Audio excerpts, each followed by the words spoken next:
responsable du service des publics au Musée des Arts Décoratifs de Paris. Et nous pilotons avec l'Institut national des métiers d'art ce programme intitulé « La découverte des métiers d'art » depuis maintenant 6 ans. C'est un programme qui est né de la volonté de faire découvrir le musée un petit peu autrement, de manière peut-être aussi un petit peu moins conventionnelle, avec un circuit moins recentré sur l'histoire des objets, mais plutôt sur leur matière, les savoir-faire qui sont engagés pour les fabriquer. Et de là ont découlé aussi les orientations vers les métiers et les différentes formations pour arriver à ces métiers. Alors j'ai été gentiment invitée pour présenter mon métier, qui est un métier que la plupart des gens ne connaissent pas, qui est le métier de créateur de parfums.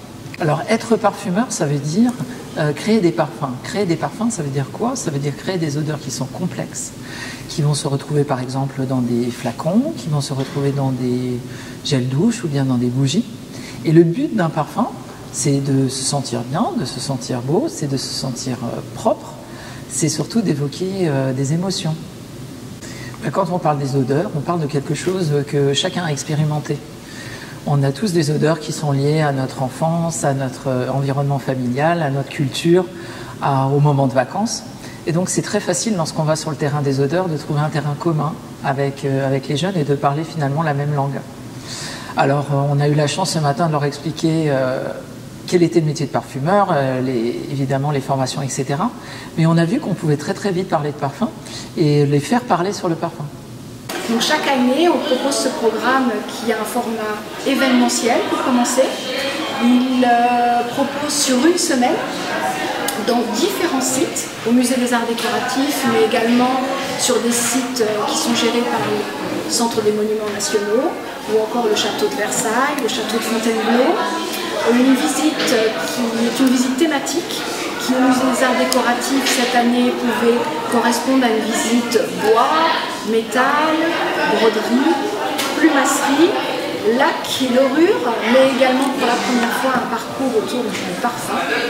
Et à chaque fois, le format se répète, c'est-à-dire que nous invitons des classes des 3 académies franciliennes de Paris, Créteil et Versailles.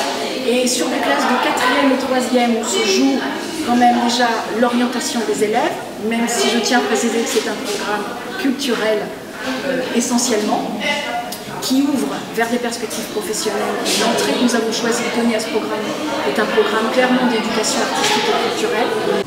Et je me suis aperçu ce matin que finalement, ils ont utilisé leur bavardage et leur spontanéité à bon escient, et qu'on a pu vraiment échanger sur les matières premières.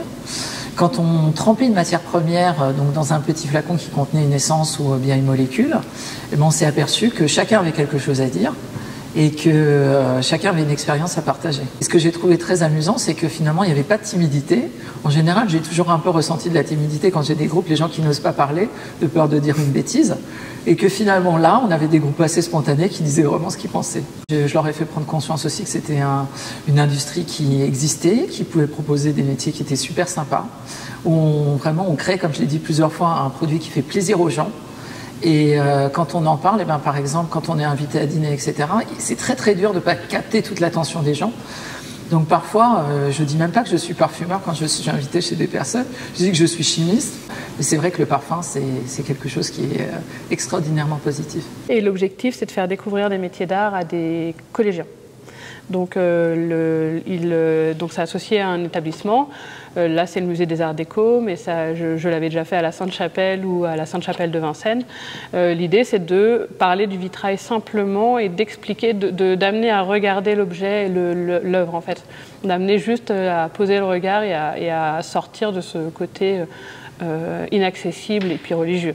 Donc c'est vraiment de les amener à observer le vitrail et de leur montrer quels sont, ensuite de leur faire un petit atelier associé, de leur montrer un verre, un plomb, vraiment les matériaux constitutifs, de manipuler un petit peu, et dans un troisième temps ils vont visiter l'établissement associé, donc Lucano, pour avoir les formations. Voilà, pour ceux que ça peut intéresser, ils ont directement les formations et où aller pour l'apprendre. C'est-à-dire que quand je transmets, en fait, j'ai une impression de tisser quand même, de continuer à tisser déjà. Parce qu'en fait, notre métier, c'est une grande aventure de la transmission. C'est un métier qui est long à apprendre, qui se transmet donc pour l'apprendre, mais ensuite, quand on est sur les métiers en production, ça se transmet encore, puisque les anciens transmettent aux nouveaux qui arrivent, enfin, etc. Donc c'est vrai que transmettre pour moi, ça paraît un petit peu comme tisser, c'est un peu la même chose. C'est informer et c'est aussi peut-être avoir du recrutement, puisque c'est un métier que l'on doit continuer à faire, sinon il n'existe plus. Donc ce parcours à la découverte des métiers, j'y suis depuis le commencement et il a vraiment évolué et je pense que c'est positif pour des collégiens justement d'être sensibilisés, juste sensibilisés. Ils ne seront pas tous vitraillistes et c'est pas ce qu'on demande, mais au moins si dans le lot il y en a un ou deux qui se disent ah oui le vert ça m'a plu, et ben on aura gagné. Donc voilà le programme. Alors je ne sais pas, ça peut être par exemple être attiré par la matière. On y pense assez peu, mais en fin de compte, je pense que la laine a quelque chose d'assez fascinant et de la travailler, surtout un peu comme on travaille le bois, ou comme le boulanger aime le pain, ou l'odeur du pain, vous voyez. Donc déjà ça peut être ça. Et puis ensuite, c'est un vrai métier d'interprétation, puisqu'en fait, c'est un petit peu comme un musicien, c'est-à-dire qu'on a un carton à suivre, on doit en choisir les couleurs, et puis on doit en faire le dessin. Alors on est inscrit au programme à la découverte des métiers d'art avec une classe de 4e. Et le projet chez nous s'inscrit dans un projet un peu plus large autour du textile et d'un thème qui s'appelle tissu social. Aujourd'hui, ils ont fait une visite à travers le temps du textile, donc ils ont vu des tapisseries, ils ont vu de l'ameublement, tout ce qui est autour du textile. Et ensuite, ils ont rencontré 2 sociétés de broderie, ils ont rencontré les ateliers Le Sage, ils ont rencontré MTX, qui est un atelier de broderie contemporaine. Mais ici, c'est le podium de présentation de ce qu'est le musée des arts décoratifs. Qui a déjà mis un pied au musée des arts décoratifs? Ok, un pied. Donc je vous présente en quelques mots. On a une visite qui est assez rapide, donc je vais essayer de ne pas être trop longue là-dessus. Mais ça me semble quand même important que vous sachiez où vous êtes. Déjà, est-ce que vous savez quel est le bâtiment dans lequel vous êtes? Mais c'est un bâtiment extrêmement connu, qui abrite aussi un autre musée. Donc on est dans le bâtiment du Louvre. Et le bâtiment du Louvre est très grand, abrite le musée du Louvre qui est notre colocataire, si vous voulez, à côté, et le musée des arts décoratifs. Donc on est dans une partie. Et on va aussi poursuivre avec des centres de formation. Donc dans la suite du programme, un peu, il y a une visite d'un centre de formation autour du textile aussi. Et puis il y a des prolongements en lettres et en anglais notamment sur la question du tissu, mais sur plutôt des questions symboliques. Qu'est-ce que c'est un tissu, et avec la question du tissu social aussi, et de regrouper avec d'autres questionnements. Dans le projet d'établissement, on a une volonté d'ouverture culturelle, donc c'est bien aussi de les emmener dans des lieux d'art. Moi par exemple, j'essaye beaucoup de les emmener dans les lieux de Saint-Denis aussi, qui sont pas loin de chez eux, pour voir par exemple des artisans et des artistes. Et là aussi d'aller dans Paris, voir un lieu avec du design contemporain et ancien, c'est intéressant aussi, quoi. Déjà, ça donne peut-être plus de perspectives, ça rend concret ce qu'ils apprennent au quotidien. Et le fait de faire des ponts entre les matières, ça permet de gagner du temps. Le musée des arts décoratifs, pour vous faire très simple, c'est un musée qui raconte l'histoire des objets de la vie quotidienne. Donc, des objets que vous utilisez, vous, aujourd'hui, comme hier, on va dire, dans votre vie de tous les jours, des tables, des lits, des chaises, des meubles, des vêtements, des bijoux, des vases, etc., etc. Dans tous les objets qu'il y a plein d'objets différents, de différentes époques. Moi, mon apprentissage, je l'ai fait dans les arômes, donc au niveau des yaourts. C'était hyper enrichissant, hyper intéressant. Et sortie de mon apprentissage, je suis retournée dans un laboratoire de parfumerie. Donc ça fait 15 ans que je fais ce métier, ça fait 3 ans que je suis l'assistante de Pierre. Et donc moi au labo, j'ai un espace un petit peu comme la formule que le parfumeur aura fait, donc la recette, avec les quantités et le nom des matières premières. Et donc ça va être, le but ça va être de les ajouter les unes après les autres, par exemple dans un bécher, et donc de venir les ajouter à la quantité près. Donc on est vraiment à la goutte près, c'est une précision très très importante. Ce qui est sympa, c'est qu'on va essayer de faire tous ensemble un parfum aujourd'hui. Alors évidemment, ce sera un tout petit parfum très très simple parce qu'on a un temps limité. Mais j'imagine que vous avez tous des souvenirs de choses qui sentent bon ou qui sentent moins bon, qui sont inscrites dans votre mémoire et qui vous rappellent des souvenirs, non ?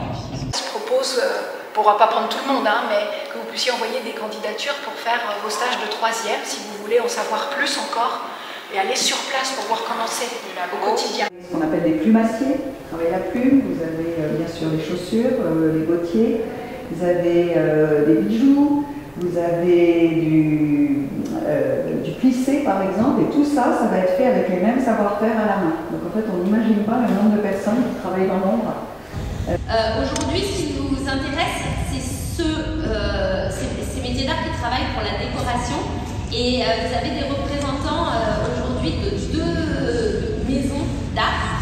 Vous avez la maison Le Sage intérieur, dont la représentante... Alors ici, ça va être une autre technique que je vous montrerai sur l'endroit, parce qu'on a plusieurs techniques en fait pour utiliser le dessin. Donc là, je vais utiliser mon crochet de Lunéville que je vous ai montré tout à l'heure. Et donc là, vous voyez plus en direct, avec le petit bout en hameçon. Donc je vais travailler sur l'envers du tissu.